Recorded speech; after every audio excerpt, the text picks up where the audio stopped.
Hello students, now let's learn about simple interest. So when a person borrow money from bank or some other resources, interest is charged for the use, and the amount of interest charged that depends on the money borrowed, rate of interest and the time period for which the money is borrowed.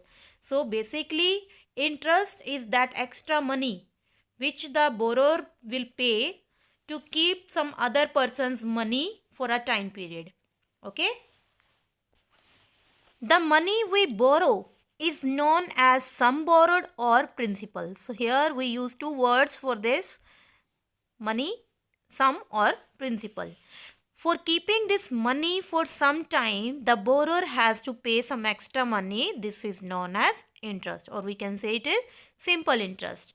And to find simple interest, we use this formula P into R into T upon 100, where P represents principal, R represents rate of interest, which will be in percentage, and T will be time. We can find the amount we have to pay at the end of the year. So after keeping the money, when we return the money, okay, when we return the money after a particular time period, then that money is known as amount. And to find amount, we will add principal and the simple interest. Okay, the money which will be returned at the end of the time period for which it is borrowed, that is known as amount, and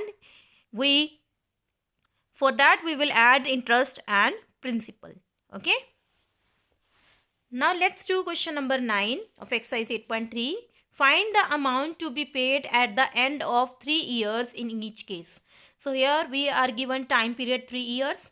In A part, principal is given rupees 1200 and rate of interest. This is rate of interest 12% per annum. PA, that means per annum, or we can say per year.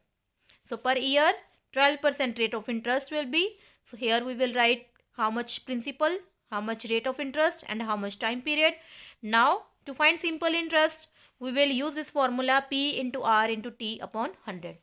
So it will be 1200 into 12 into 3, and this percentage, for that we will write 100 in the denominator. We will simplify, it will be rupees 432. Okay. Now we have to find amount. So to find amount, we will add principal and this simple interest.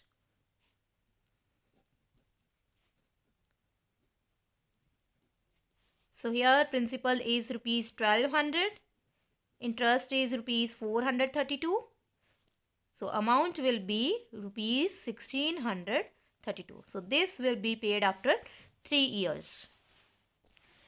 Same as in B part, first we'll write how much principal, rate and time, and now simple interest P into R into T upon 100. So P is 7500, rate is 5 and time is 3 upon 100.